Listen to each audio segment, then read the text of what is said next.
Great. Thank you, everyone, for joining our DUG4GOV session today, and happy Halloween to everyone. I know hopefully you all have some exciting plans later today, but right now we are very excited to come to you from our DUG4GOV community. For everyone who doesn't know, my name is Teddy Bullockle. I'm a Microsoft low-code specialist focusing on the Power Platform, but we are here today with our DUG4GOV community and our guests from the state of Utah. So just a couple of housekeeping items before we get going. We are recording this session. So I ask that you please stay on mute.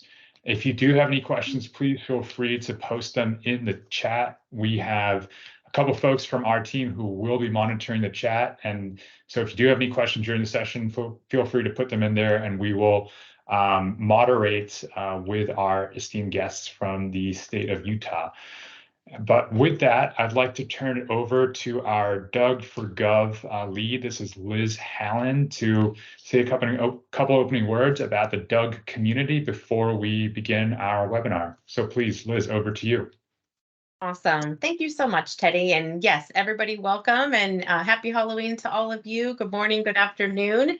My name is Liz Hallen. As Teddy said, I'm the Vice President here at Dynamics User Group, one of the DUGs here on the call. And we are happy to be here as the host for the DUG4GOV group. Just before we get started with the State of Utah's presentation, I wanted to take a minute to tell you a little bit about Dynamics User Group, who we are, what we do. So essentially, we are a community for everybody that uses Microsoft Dynamics or the Power Platform. We are a free user group, and your membership does come free. And really what we're here to help you with is to help grow and excel in your career. And we do that through many different programs. We do that through lots of networking. And although we may be a little bit newer to the community space, our team has been around a long time and we do have a long history. Today, we now have 42,000 community members worldwide. And you may know us, go ahead, Teddy, the next one is fine. You may know us best by our DynamicsCon events. So that's really where we got the feet underground, I guess, if you will. And we are in the process of planning our next virtual and DynamicsCon live events. But before I talk about that, I wanted to touch a little bit on the other programs that we offer. So one would be our webinar program. This is our newest program. This is free year-round content that is offered virtually, and it really covers people in our space who are subject matter experts, and lots of great education and training on the core Microsoft Dynamics as well as Power Platform products. We do also have a very robust online discussion forum. This is our longest program that we offer today. And you are participating in one of our 39 DUG meetup groups today as well. These are our local groups. DUG4GOV is a little bit different in that this one is more industry focused and is virtual, but we do offer local as well as other virtual meetups around the globe as well. So I encourage you to check that out. Our YouTube channel is also hosted with about 700 videos, actually. One of which we have a playlist now that is specific to DUG4GOV. So if you want to go back and look at any of our DUG4GOV recordings, you can do that on our YouTube channel. But in addition to our prior DUG4GOV meetups, we have tons of content out there from our DynamicsCon virtual events, as well as other subject matter experts. And our Team Up program is one of the ways that our organization gets funded and allows for that free membership. This is a great place for you as customers and end users of the products to find partners that are offering services and add-on solutions to the Microsoft Dynamics and Power Platforms products. So on the next slide, I wanted to just tell you a little bit about, I know this is a virtual event. And so in case you haven't heard, we're having a regional event next week, actually, in Atlanta, Georgia, where we're going to be offering up both FO and CE content. And many of our speakers at this event are Microsoft employees, so some really great information coming out of that event. So if you're in or near Atlanta, we'd love to have you. Registration is free, and this is a full day of content, including lunch, and we'll do a happy hour as well. Our next in-person event, however, is our large conference. This is our annual event called DynamicsCon Live, where we have content for all of the Microsoft Dynamics 365 products, Dynamics GP, as well as Power Platform. We do have session submissions open now and through the end of November. So if you have not yet, or if you're interested in speaking, we'd love to hear about your session topic and idea. I do have a promo code here for you to get $100 off of your registration. And I will tell you today, October 31st, which is Halloween, is our deadline for our early bird pricing. So if you register today, you will get the best price. And last but not least, if you can't join us in person, we would love to have you at our next DynamicsCon virtual event, which will happen next November. So not next month, but next year. And this is a special event for our community because we allow our community members to submit session ideas and topics. And then we turn around those submissions and the community gets to vote. And the top voted sessions are the ones that you will see on our final agenda. And again, we'll cover all the Dynamics products as well as Power Platform. And in the past, we have seen over 5,000 people register and attend this event. So we'd love to have you all part of this community through all of our products and services. And if you have any questions, I will drop our website in the chat as well as my LinkedIn, and would be happy to chat with any of you more about it. So thank you so much, Teddy, for allowing me to intro Doug, and I will turn it back to you. Wonderful. Thanks so much, Liz. Always appreciate the partnership, and thanks to the DUG leadership team for helping us put this together. So last slide before we hand it over to our guests at the state of Utah. I just wanted to follow up and mention that we do have one more virtual meetup for our DUG4GOV community before we break for the December timeframe. Then we'll be back in January. Next month, November, right after Thanksgiving, we will have the Commonwealth of Virginia coming to present and discuss a Power Platform adoption kit that they have put together for their agencies. So this is near and dear to my heart because Virginia is one of my customers, and I've worked with them pretty closely on this kind of starter kit, a governance framework that they as a central IT team have put together for their agencies. So please mark that on your calendar. Invites will be going out as part of our business applications monthly newsletter. So please mark the date. And with that, I will turn it over to Doug. It's tough being a Doug on this call, I gotta say. I'm not sure if we're turning it over to the user group, if I'm being thanked, if the user group is being thanked, but anyways, Doug Bell here. Good morning, good afternoon to everybody.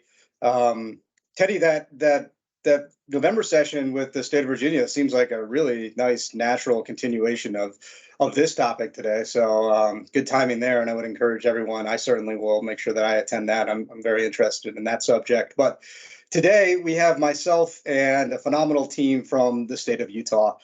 So I'm Doug Bell. I am a Power Platform technical specialist with Microsoft. I'm coming to you today from a very chilly Denver, Colorado, which is typical for Halloween. It's probably 70 degrees a week ago. And of course, when the kids are going to go trick-or-treating in their little princess and mermaid outfits, it's 45 and will be much colder than that when the sun goes down. So anyways, happy Halloween to everyone. I'm joined by Lani, Jared, and the extended state of Utah team, which includes Omar, Sean, Shane, Tim, and Milton. Thank you all so much for being here today. We're approaching this as a fireside chat. This is not a typical presentation. I didn't want to ask the state to put together slides and regale us with their story. I thought it'd be better if we turn this into a chat. So it's mainly going to be Jared and Lani engaging in this. We will hear from the rest of their team a little bit later on. In the meantime, if you all have anything you want to inject into the conversation, please feel free. But I'm super excited about this conversation today. I'm very thankful to have this team with us here. Frankly, I find myself telling other customers about the state of Utah, about this team, and how they approach broad power platform adoption across the state. I find myself telling customers about them often. And so it seemed very natural, and I'm very excited today to hear directly from them. And so that's kind of how this came about, and I won't offer too many more spoilers beyond that. But in short, this is a team that facilitates power platform solutions and adoptions across the state. There's a number of things that I really like about their story and how they've approached this objective, how they've executed, and we'll cover all of that, of course, over the course of the conversation.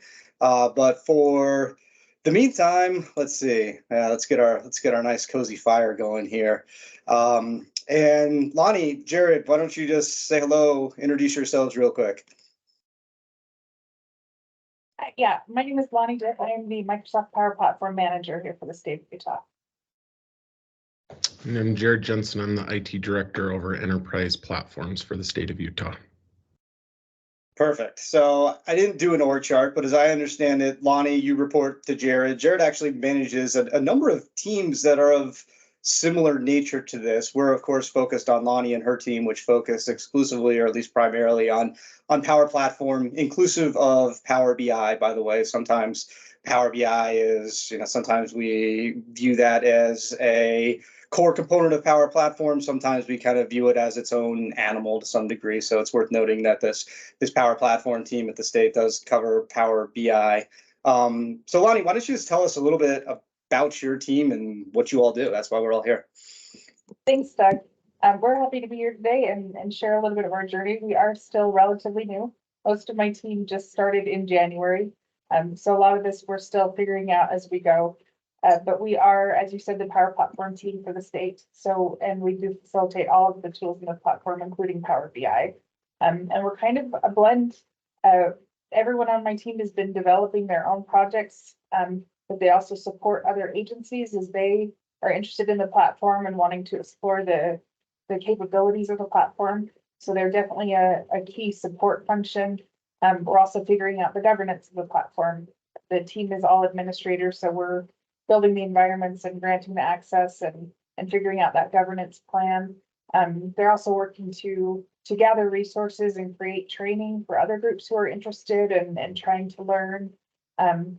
We've also taken on roles as mentors. We are working with a local university on an internship program. So they're mentoring the interns that we're training who are also building products for us. So we've got a lot happening. And like I said, we're still figuring it out, but so far we're having a lot of fun and seeing success and seeing the platform start to grow. So it's been a good year for us. That's fantastic. Yeah, I think I've had to correct people a couple times just as we were, gearing up for this conversation, where folks would hear about your story and would just make an assumption that you were so mature and, so far along this journey, and I'd have to correct them and say, well, actually, they're still relatively early on, which is, inspirational for me, right? It's not like this team and this model has been several years in the making. You said it yourself, most of these folks just started in January, but you have such a solid foundation and engagement model in place, and that's really what I wanted other folks to hear about, just considerations in terms of how we approach Power Platform adoption broadly across a large and diverse enterprise like a state government. And Jared, as I understand it, you had a primary role in sponsoring this team and seeing that it came about. Like how did that transpire? We got a new governor, and so as many know, with a new governor, you're going to have a lot of changes. And so we were able to get a new CIO, Alan Fuller, and he came from the private sector. And so he came in with unconventional ideas that we hadn't seen, because our CIOs have usually come from within. And so one of his things was, why are we building everything by hand? Like, we're not even going out and trying to buy commercial off the shelf first. We're just, let's go build it in Java, let's go build it in .NET. And so he kind of came in and threw everything on its head and said, look, our path from now forward is we're going to buy it off the shelf, or we're going to build it in a platform. And he threw in, well, and if we need to, we can do custom development. But he said, there's no reason we should even make it to that point. We should find one in the first two and go forward. And so part of that was bringing in how do we take platforms more serious as a state and as a organization of, this is what we're going to do. And so unifying those. So we already had a little Salesforce, we had some ServiceNow, and he really wanted to bring in Microsoft Power Platform, as he saw that as like the keystone of everything. Of he's seen it successful where he came from and others. And so that's when we started this program. We brought Lani in, and then Lani built this team and has been kind of a trailblazer of doing things where people go, well, we don't do that. And it's like, well, we do now. So let's keep moving forward. And so it's been quite the adventure, but our executive team has been very adamant of we need to change the way we think because we have too much technical debt. And we're starting to get to that point where developers are retiring and there's nobody to maintain that code. And so now's the time to make that shift. Yeah, it certainly helps, of course, to have that forward-thinking executive sponsorship from the top down, I would think. Yes, very much so. And so, as I understand it, kind of the progression is, if I'm a business owner in the state and I need a new solution, the traditional way to approach this is like, well, we go to IT, whatever that means, whether it's agency IT or state central IT, and we go through a traditional full stack development project. And that has merits, I suppose, from an end user perspective. I have an expectation that I'm going to get exactly what I want if I go through full stack development. And now we've kind of changed that paradigm where we said, well, sometimes there's something off the shelf that we can go buy that's good enough or very good, hopefully, and it meets our needs. And for certain use cases, like that makes sense. Of course, I'm never going to recommend that somebody build a financial management system or an HR and payroll system from scratch, right? Like we can go out there and we can buy those things. But there's a huge number of other solutions where going and buying off the shelf perhaps doesn't make sense. And I love this idea of, why are we building everything from scratch? It's just not an efficient way to go about it anymore. Like I actually have some slides when I'm talking about, hey, why should I care about Power Platform or any low code platform for that matter? And I make this argument that, if you look at what you would traditionally do when you need a new piece of software, I need a solution, is I can go buy it or I can build it, right? And if I buy it, I can get, I can get something relatively quickly, right? It's already built. Maybe I need to configure it and I need to go through an implementation project. But there's not much effort that has to go into creating solution. At the other end of the spectrum, of course, is if I build it, right? Like there I'm starting from scratch. And there's pros and cons of each approach. If I build something, I can build exactly what I want. It takes a lot more work and I have a lot more responsibility, but I can get exactly what I want. Versus if I buy it, I can get it quickly, but I have to make compromises, and I probably get close enough, but I may not get exactly what I want. And then you have this whole middle, right? Like how do I deal with this whole middle? And that's where a low code platform comes in. And then I would further make the argument that injecting a low code platform into your overall strategy really flattens that curve, right? If it's like a linear curve between, the expected outcome and how much responsibility and effort has to go in it, linear from increasing in responsibility from full stack development to going and buying something off the shelf. If I inject a low code solution, I can move along that curve of getting more of exactly what I want without taking on a completely equivalent increase in responsibility for managing the infrastructure, the platform, et cetera. And so, obviously I'm preaching to the choir here because you all in your leadership have embraced that approach, but I just love it as a long-term solution to paying down your technical debt. And then, of course, putting yourselves in a much more sustainable solution as far as innovation goes moving forward. It's been a big change in mentality, too, of that full stack development of give us your requirements. We'll come back and talk to you a couple of times. And then you've got a product where we're able to build stuff now and go, is this what you wanted? And they're like, no, we want that. It's like, OK, and then we go back. And then within a couple of hours, we're like, how about this? And so the agility that we've been able to gain has been I mean, that's been exponential.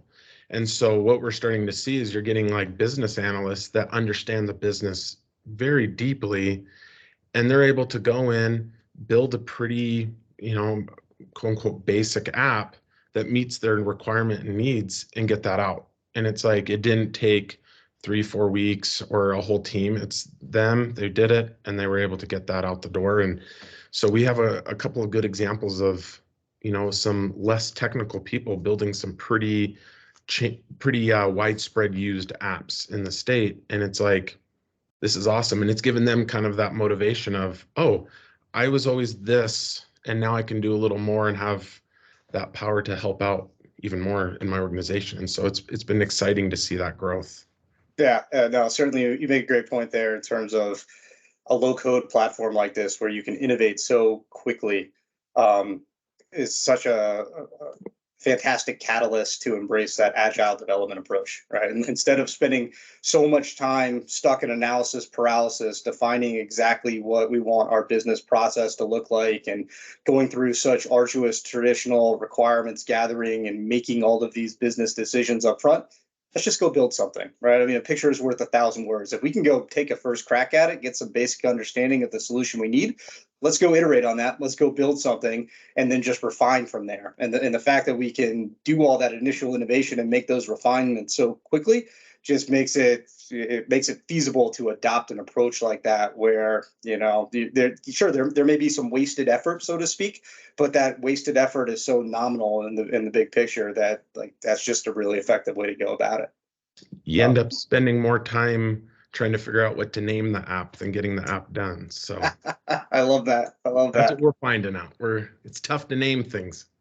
So you mentioned some specific examples, right? Let's build off that a little bit, right? Like the point of this conversation is not the specific use cases, the specific solutions that you've all delivered, but everybody likes to hear about use cases. I'd love to hear about a couple of examples. And spoiler alert, one of the things I love about your model is how you can essentially meet your customers where they are and support them in whatever fashion makes sense. So Lani or others on your team, maybe tell us a little bit about some of your engagements, some of your projects that you've engaged on today.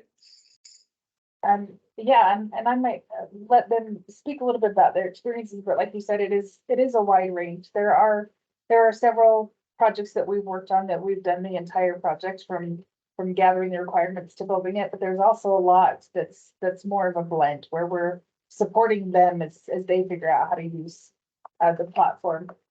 Our Department of Public Safety has really kind of stepped up ahead of everyone else with interest in the platform. They had some dashboards that they needed to recreate that they just, like Jared said, just business analysts diving in and starting to explore. And then when they hit a roadblock or needed some assistance, they'd reach out to us, and we had a number of meetings with them. But they've already, I think they're probably the first to publish to production. But they've got several dashboards out there. They've been creating apps, and we work with them pretty regularly. But they're doing most of the development. We're doing more support, more brainstorming, occasionally getting support from you, Doug, and the rest of our Microsoft team when we're not quite sure ourselves how to do something yet. But they continue to see that progress themselves, and then that starts to leak over into other areas where they say, hey, you're doing this. What else can we do? What can your platform do? We've got a number of projects rolling in from them as they're starting to understand the full capability of the platform. So that's been a really good collaboration experience for us with the Department of Public Safety.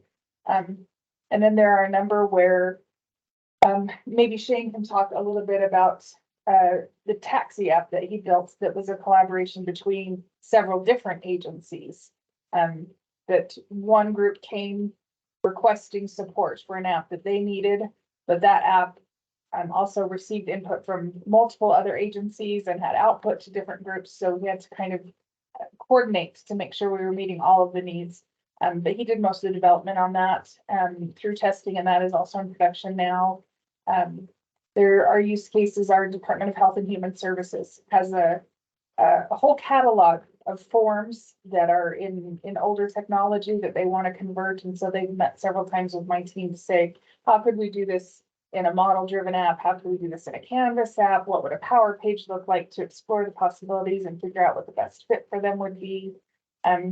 We even had one group, our Department of Workforce Services, that was looking for a grant management tool, that we met with them and looked at the extent of what we could offer in the Power Platform.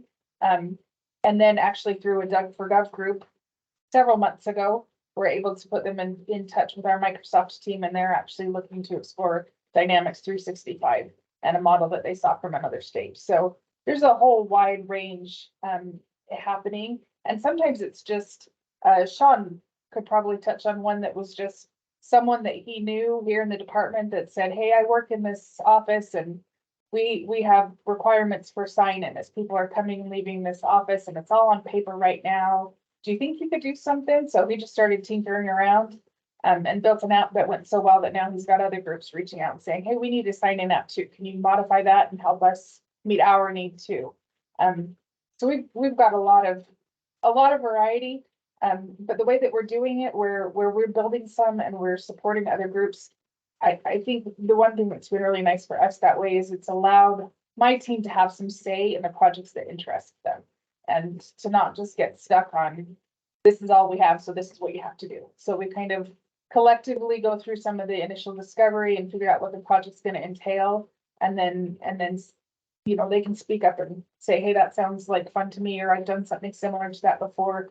We usually try to have a lead and a second on each group, so nobody's doing it alone, but then that allows them also to collaborate as the team and to expand their own knowledge. And when we get new things that we've never done before, how do we figure that out? How much can we do on our own? And when do we need to call Doug and Richa and give us some advice and walk us through it? But they're learning fast and growing fast, and we're getting more and more interest from other groups as they see that success. That's good. There's several things in there I want to unpack, but Teddy, I see you have your hand raised. Yeah, absolutely. And Doug, please unpack those first, and then we have a question from the chat right after that. So please unpack that first. Okay, yeah, and this gets to the heart of one of the things that I love about this model, which is you all can give someone a fish, or you can help them fish, you can teach them to fish, you can inspire them to learn to fish, right? Like, you can engage however you want. Too often, I feel like customers are hamstringing themselves because they're on one end of that spectrum or another. On the one end, I see customers that have very strong central IT organizations that crank out amazing Power Apps, but for one reason or another are reluctant to or steadfastly refuse to share the keys to the kingdom. Right. And so that's great, because we have this team of experts that can create solutions quickly and achieve all the benefits of a low code platform. But it's not so great because then we have all these other business units out there within the organization that they want to be able to go do the same thing. And for various reasons, we're just not there yet with that central IT group. Then I've seen the other end of the spectrum as well, which is central IT is essentially concerned with high level critical administration and governance, right? Things like DLP policies and tenant isolation rules, and basically just like data security, ensuring the integrity of the data. Beyond that, they just leave it up to, they're completely reliant on grassroots innovation, which is great, because those that are inspired to use the platform are able to go out there and do so. But then I find that we just end up with these isolated pockets of expertise and folks that are doing amazing things and are quite skilled with the platform, but just based on their role and their position within the organization, they're not seated in a place where they can have broad impact at scale. And so like you've just found that perfect balance of having this team that can create solutions on behalf of others, that can assist others in creating their solutions, can inspire them to go do those things. It just checks all the boxes in terms of supporting different kind of concepts of innovation on a low-code platform. So I just wanted to stress a few of those things. So thank you for the patience there, Teddy. And yeah, why don't you share the question with us? Yeah, no problem. And you may be touching on this a little bit later, but one of the questions from the chat, this is from Nicole, and this is a question that we've heard actually from quite a few of the central IT organizations, especially that we work with across the US, is how do we handle governance and security on the platform, right? And so, quick plug. Next month, Commonwealth of Virginia will be presenting to the DUG4GOV community on exactly what they've done and the adoption kit that they've put together for their agencies. But we'd love to hear from you all in Utah about how you have approached this from a governance and security perspective. Too often there's a lot of data, right? PII sometimes as well that could potentially be leaked. And so how are you kind of, putting up your data loss prevention policies around this, setting up your environment strategies so that, your team is empowered to move forward, knowing that they are being, that there's a governance framework in place. Last thing that we want to do is to create some sort of shadow IT or to create some sort of, not great practice where we have a bunch of things that are out there that we don't know about or don't have any control over, right? So what are some of the things that you've done and what are some of the tools that you've leveraged that may be available on the platform to help monitor and govern your environments and the platform? And those were concerns of ours as well. So things that we're trying to address as we build. And again, we're still figuring some of this out. But we had a few early steps. We met with Microsoft early on to install a center of excellence through the platform that allows us to keep an eye on who's doing what as we build. We also spent a lot of time doing trainings with Microsoft and meeting with our security team here at DTS with the state of Utah to look at the past and say, where were things that we missed in the past that we need to do better? How can we start better here? What does security need? So some of those things that you addressed, are we using PII? Are we using regulated data? So that's all addressed up front. And what works for us, and this may vary by who's trying to implement this, where we are so centralized and so much has to come through us before it starts anyway, that kind of lent to this working. But what we ultimately decided internally was that our team is the administrator, so we're the only ones who can create those environments and who can give those rights. And all of those requests for new environments have to come from the IT director. Because we were seeing that immediately, little pockets throughout the agencies that this group would reach out, hey, I want to try this, and this group would reach out. So we funneled that up and said, you can have a sandbox environment to play around and see if it's going to meet your need, if that's what you really want. But any new environments that you're creating from dev to prod have to go through the IT director. And they're usually in meeting with their security every step of the way to say, is this something that we want in the platform? Are we prepared to be doing this? And so at that point, that's where the DLP comes into play, is what connections are we allowing? We start really locked down and only allowing the connections that the IT director is allowing as they're building. And that's what's working for us so far, hand in hand with just our internal processes. We have an ANA package for anytime we're building something new, any kind of new software development that has to go through that process to make sure that the agency is approving it, that security is approving it, that our architectural review board is aware of it. So hand in hand with developed processes and then using the tools inherent in Microsoft, using that center of excellence, that admin center.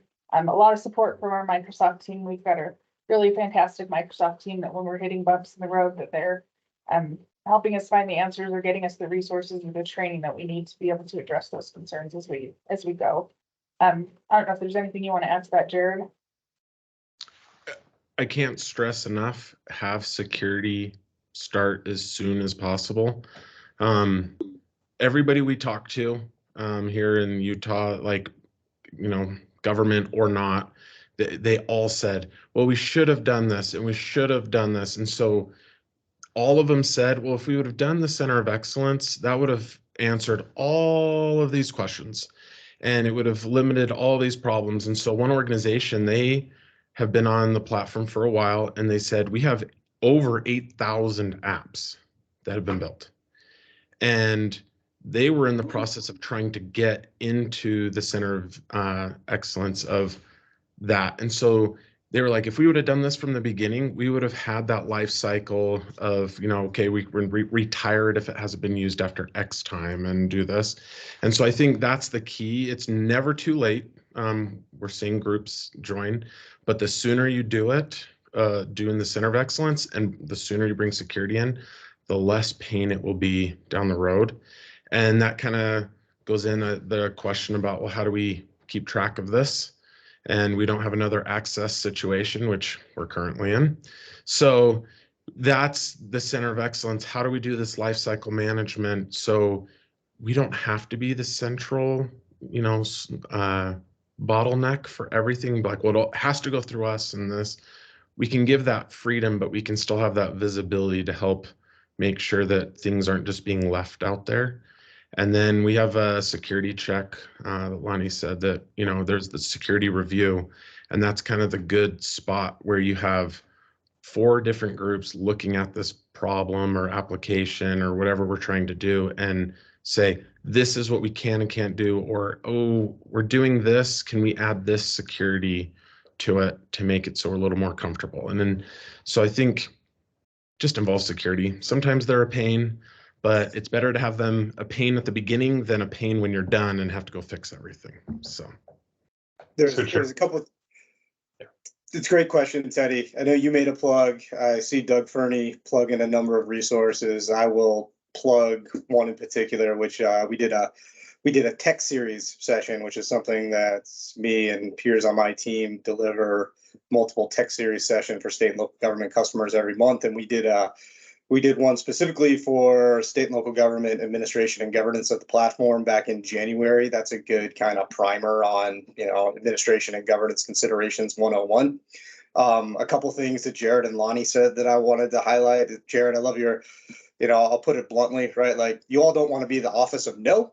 You all want to be the office of let's do it responsibly, right? And so, you know, that I love that perspective on, you know, using a tool set like this. The other thing that you touched on is that, you know, Power Platform adoption holistically is not a destination. It's a journey, right? It's a perpetual journey. And I see administration and governance of the platform in, you know, from the same perspective. Right. So, yeah, we want to be thinking about it early on. We want to start putting foundational components like the center of excellence, et cetera, in place relatively on in our journey. And we want to mature along the administration and governance path as we mature, you know, as our overall adoption of the platform matures, right? Like they should mature at similar rates. We get ourselves in trouble if we wait too long and we're trying to catch up, like you said, Jared. I think we also get ourselves in trouble if we spend too much time up front trying to define administration and governance policies and procedures before they're really necessary and before we have a good enough understanding of the platform, how we're going to use it, how we're going to be adopting it. And so if we get in any of those situations, we can either, you know, completely paralyze initial innovation on the platform, or we get in a position where we're trying to clean up a mess that's been made over recent years. And so for those reasons, you know, view it as a parallel path to all of the innovation and your holistic adoption of the platform, and just ensure that your governance policies and postures and procedures, et cetera, evolve at an equivalent pace to everything else that you're doing. It's my perspective on it. I see some nods. Great. Yes, yeah, I agree. Cool. Good question. Any other questions right now, Teddy? Or shall we continue? Yeah. No questions in the chat right now. There is a follow-up from Nicole, but we can address. I can address that in the chat. Thank you. Yeah, Teddy, okay, cool. I'm working on answering that one. Thanks, sir. Great. All right. So moving on. Obviously, like you are able to engage in a variety of ways. You've built this team with a diverse skill set, folks that are self-motivated. For all of those reasons, and then I'm sure others, like you all seem to stay pretty busy. So I'm just curious, like how much do you advocate for folks to embrace Power Platform? Like what do you do to build awareness and to basically promote this approach and to advertise essentially? I think it helps a lot that this was an initiative from our CIO. this was something that he came in and said, we've got to get rid of all of these old legacy applications and this technical debt and find a better way. So that helps a lot. But there is, of course, hesitancy with change, with anything new, a lot of security questions. So we tried to hit that head on. But having that executive backing and having that support, you know, all the way up Jared's boss, and then to Alan, that this is the direction we want to go. That helps a lot. We've also done a number of workshops where Microsoft has come in, or other third-party partners, to do workshops, an app in a day or a dashboard in a day, start kind of raising awareness and interest. That's worked really well for us. And then I think just a lot of it is just the projects that we're doing, kind of the word of mouth is, as early on was a little bit hard because people would come and say, what can you do? And we didn't really have anything to show, right? So starting out, a lot of it was just, hey, give us any old application that you need to get rid of, any old project that you don't have time for, let us figure out how to build it. And we weren't at that point billing for those development hours because that was training for us. That was us learning how the platform works, what the best solution is going to be, and building a portfolio. So now when we have groups that come and say, hey, what can you do? We jump on a call and we can do some demos, and we ask that, you know, get information from them. What are you looking for? And can show them some of the things that we've built, what the possibilities are. And as we just keep growing out that platform, or that portfolio, excuse me, and working with different groups with word of mouth, interest is starting to keep, or like I mentioned earlier, working with our Department of Public Safety, as we just worked with a little project here or there, and people become aware of it to the point where they caught the attention of the deputy commissioner over there, who said, okay, Lani, you're doing this one project for me, but what else can you do? And from that, we've already had several other inquiries of, hey, we've got this problem, how can you help us with this? Where we've even met in person, and pulled out a whiteboard and walked through what is the problem and what might we be able to help alleviate it. So I think that's been really huge for us, just spreading that awareness. And as we deliver quick solutions that are meeting the need, that aren't taking forever for the custom built, and people are seeing that, then they're coming back again and again. Oh, can you do this? Can you do this? So that's really what's helping grow right now. It's just The proof is in the pudding, right? yeah, exactly. I've heard a number of anecdotes of, you know, one small solution through the creativity and the innovative nature of your team leads your customer to just, you know, you expand their perspective, right? And they see what's possible in the context of one use case, and all of a sudden there's a dozen more use cases. And, you know, as someone who my job is based on promoting and selling this platform, I can identify with a lot of the things you said. I mean, in a lot of ways, you all are engaging with your customers in a very similar fashion to how I engage with mine. Let me show you some things to create some awareness, some inspiration, and then let's talk. You know, what can we do is not the question. It's what do you need, like you said at the beginning, and then the proof is in the pudding. All right, I'm doing a quick time check. Of course, we have lots to talk about. So I want to move on, and I want to hear a little bit more about how you built this team. I want to hear a little bit from the members of this team. This is another thing that I often find myself telling other customers about, where I've heard several times from customers that we're just having trouble hiring people into positions like this, and it just blows my mind. And I'm thinking, hey, if we're having trouble hiring, like, we're not looking in the right places. We're not, you know, looking for the right type of people, because people that can be phenomenal on Power Platform are everywhere. And that's not to take away any of the talents of anyone on your team. But that is to say that, you know, our mission as a company, to get a little cheesy, is to empower every person in every organization on the planet to achieve more.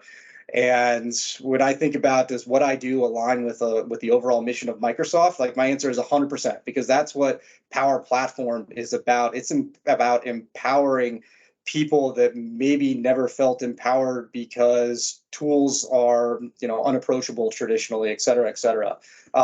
So anyways, I just feel like if we're having trouble hiring people that can become greatly skilled with Power Platform, like we're not thinking about hiring the right way. You didn't seem to have that problem, so I'm just curious, like how did you go about it? We did a little bit in the beginning because we were, trying to hire an expert. And didn't have a lot of luck with finding a full, Power Platform expert. So we kind of scaled back and regrouped, and instead of recruiting for an expert, we recruited for someone who wanted to become an expert. And we got varying levels of experience. We hired some who had no previous experience with the platform, and then some who had worked in previous positions, maybe with Omar worked with Power BI, or Shane and Tim both worked with Power Automate, one with model-driven apps, one with Canvas apps, but we didn't have anybody who was an expert in everything.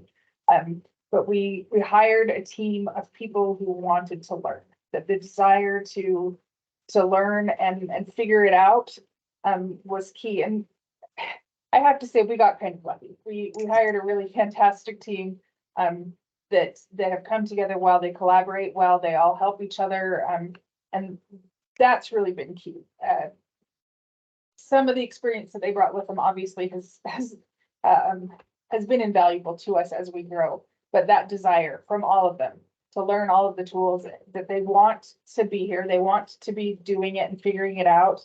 Sometimes I'm even telling them to, log off and go home. The day is over. You've worked your hours, go away, but they just enjoy what they're doing. And that's helped a lot too.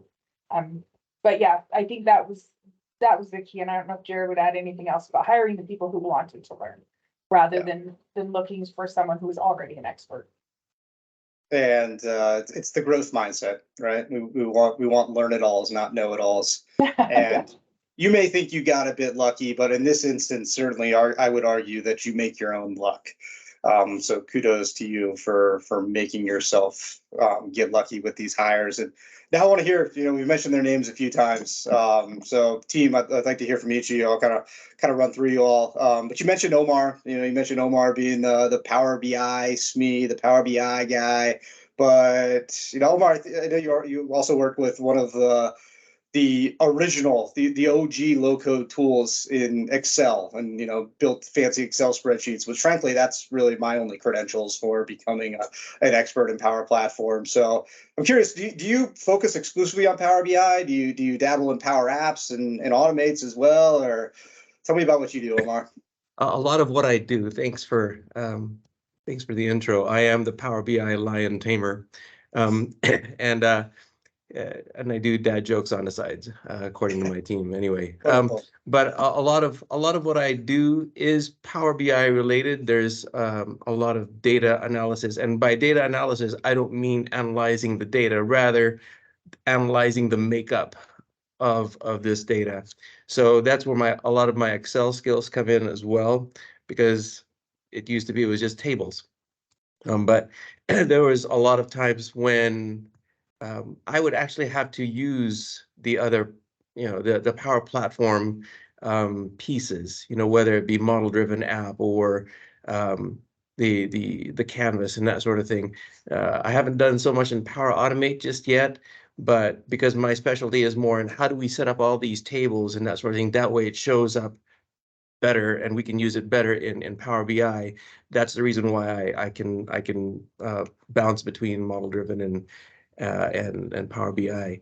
And a lot of my customers that have a lot of Power BI or data visualization needs, they want to learn how to do it too. So I say, great, more power to you, and I'll teach you what I know. I'll set up whatever I can set up. If you need help setting things up, I'll help you set it up. Because the more they start discovering things and they start asking me, part of the exposure for the team is these guys not only want to help me, but I can turn to them as a resource whenever I need to. They're not making themselves the experts, they're making all of us experts in that sense. So they like that because they want to learn more, and so be it. Go learn more, and we'll help you along the way. I've heard it said that the true measure of mastery is being able to teach others. And, you know, I love that from what I hear, all of you engage in that kind of support. You know, the last point you made around, you know, it's essentially creating a community of experts. And so you're not working in isolation by virtue of the nature of your engagements. It's fantastic. Well, thanks, Omar. I got to move on. Very short on time here, I see. But Sean, as I understand it, you're the only member of this team, besides maybe Jared and Lani, that has been with the state for a while, and it was somewhat serendipitous that you ended up on this team. So how did that come to be, and are you happy with your choice? Yeah, no, I've been with the state of Utah for 12 years, and in my previous roles, I've worked a little with Jared and Lani and kind of knew them. And when the job came up, I applied for it, not knowing anything about the platform. But in my past jobs, I liked to dig in, and so you know, part of the interview process was creating an application, and it was a struggle to do it on my own and not have any resources for part of that. But I did well enough to get here, right? So I made my app, and now I'm here. I made it to the team. So I have all these resources. So I bring to the team connections, right? People can reach out to me, which is what happened with one of my apps. Was they needed to go from this paper sign-in sheet to something this century and with some technology. So we ended up, he was trying to do a little Google form, and he said, well, I know that you guys do this. Can you show me what you do? So I went through and I created that sign-in app, and I know I had to reach out to you, Doug, for the image files and getting that signature image onto an email and everything. But you know, I'd say the rapid pace that me, as someone not knowing anything walking into it, and creating an app in, I mean, 40 hours, you know, a work week that's functional is amazing. You know, and I'm not saying I did it all by myself. I had lots of help. Shane was there, you know, Tim was there, Omar, everybody on the team had something to help me achieve my goal. And in so I know a little bit more, right? And if and when public safety, someone at public safety reaches out to me, I can go and answer their questions if they have any, and kind of help them with what I know. And I know that later on, if I have a question, I can maybe reach out to them and, hey, I know that you guys were doing this. You know, is there something that that you guys did that I might kind of glean some insights from and use later on and something. So, you know, I think that being with the state kind of helped me out, and I'm glad to be where I'm at and learning so much every day on every project that I'm touching. So Yeah, I love the same. Learning every day. Great example of a tool set just unlocking your potential, right? It just gives you the opportunity to achieve things that, you know, maybe weren't quite as approachable before. Thanks, Sean. Great story. Shane, I know it's lunchtime for many of us out here, and your background's making me a little hungry, quite frankly, but tell us a little bit about how you ended up here. Yeah, so I used to work for an accounting firm here in Salt Lake. And then I was looking for a new job because I wanted to do something else. I was doing IT help desk and was just looking for programming jobs. I found this job here and I applied to it because in my IT job I've had experience with the Power Automate. I built some applications in Canvas app and did a lot of flows with Power Automate. So I did all that. And so I figured, you know, this would be a good transitioning point for me and applied here, figured it would be a great job. And it turns out it is a great job. This team is great. Never a dull moment because, yeah, like Lani said, we've always got projects going on. And yeah, so definitely we have lots of people to reach out to if we like don't know how to do something, or if we've looked too long on a project, you know. Fresh eyes are very nice to have because sometimes that's needed. I know I've done that a lot of times where you're concentrated on something and then don't realize something until somebody else tells you it. So, but yeah. Great. Thanks, Shane. Tim, how about you? How'd you end up here? You had a somewhat diverse background as well, right? Yeah, I used to do film and then moved to web development, and then I started a smaller company that was doing the Microsoft Dynamics 365 sales app and model-driven apps and Power Automate, and kind of moved here because I wanted something new, and I was like the first hire at the last job, and I kind of liked getting the team started with administration and stuff like that. Perfect. Yeah, it's an opportunity to take those interests and to do more with them, right?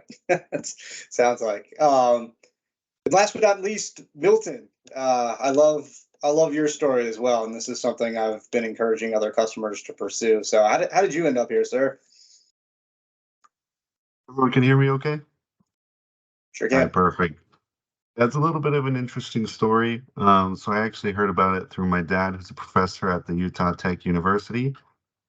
He told me that this would be a really great opportunity, and so I decided to search it out and apply. And it really has been a super great opportunity.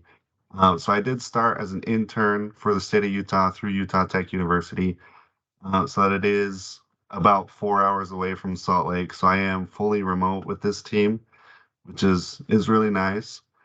But after a few months, the state of Utah decided to, or well, I asked them to bring me on as a full-time employee, and they were very generous. And they offered me a job. And so I've really only been working with this team. I mean, I was working with the team as an intern, but I was hired on full-time in June, late June. So I've only really been here for a few months. And so I'm still pretty new to the whole platform, but it's really fun to continue learning everything there is about the Power Platform. Still trying to decide what I like about it, what I might not like about it. But so far, the team members have really been the greatest part of it. The seniority, Lani and Jared, they're really good at what they do, and they're really good at answering questions. So that's just my little story there. That's perfect. Thank you, Milton. There you have it. A team of learn-it-alls from a variety of backgrounds. I love, Milton, I love how you got an opportunity as an intern. I love this idea of, giving kids a chance, sometimes kids a chance straight out of school. And some of those individuals will work out. And I think that's a fantastic way to give people an opportunity. I think it's a great way to bring on junior hires and to build a team organically. And so, Lani, kudos to you and to Jared for assembling this fantastic team. Skip over my last question here and just leave you with some final thoughts. And it's Halloween, and perhaps some of you will see this idea of our superhero, the Backlog Avenger, in future weeks to come here. But in the meantime, I really do appreciate you all being here. This is my real life team of Backlog Avengers here, conquering tech debt and application backlogs with superhuman speed and agility. And so just to recap, we've heard all of this. I've reiterated many of these points. But the things that I want to highlight in our closing moments here about their story is just, how this core team of entrepreneurial experts is positioned and tasked with fostering innovation across the entire state. To me, that is the biggest takeaway here, is assembling a team like this that is able to engage in flexible manners and meet their customers where they are and facilitate innovation at scale in an extremely diverse number of fashions. To do so, of course, they also advocate and educate and just inspire through their actions, through what they achieve. And they've assembled this team of self-motivated learn-it-alls. You've heard it from themselves. All of them came here because they wanted to learn, among other reasons. And that's such a great quality when we're thinking about who can become successful, proficient experts on the platform. And then finally, just the way they engage really embraces this concept of fusion development, where we have where we assemble diverse teams of folks from central IT, perhaps traditional full stack development individuals with more of a business analyst, low code development type, and how we assemble all these folks with different skill sets and different types of expertise. And it allows us to deliver better solutions at a scale that otherwise wouldn't be achievable. So thank you all so much for being here today. Lani, Jared, if you have any closing thoughts, please share them. Put you on the spot. Awkward. All right.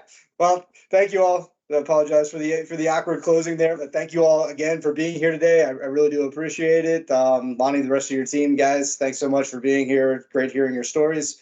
All you in the audience, I hope you got some nuggets you can take away. Thanks for joining our DUG4GOV meetup, and be sure to join us again in November, where we'll have a continuation and perhaps even some more tactical recommendations for how we can scale Power Platform for innovation across the enterprise. So in the meantime, have a safe and happy Halloween, have a happy Thanksgiving, and we'll see you all next month. Take care. Thank you, everyone. Thanks, Doug. Thank you. Save Utah.